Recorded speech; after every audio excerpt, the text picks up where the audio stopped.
Ferdinand R. Marcos Jr. ang inauguration ng tinaguriang pinakamalaking sports arena sa Bicol Region na Mala Coliseum sa Roma. Magagamit ito hindi lamang pang sports, maging sa mga iba't ibang malalaking events. Si Kenneth Pasyente sa detalye.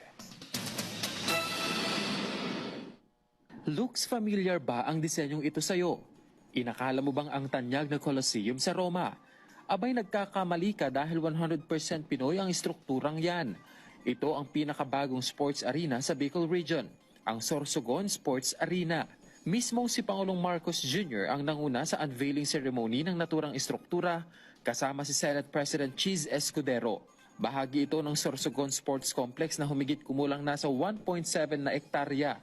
Ayon sa Pangulo, malaking bagay ang proyektong ito para mas mapagtuunan pa ng pansin ang angking galing ng mga Sorsoganon sa mundo ng palakasan.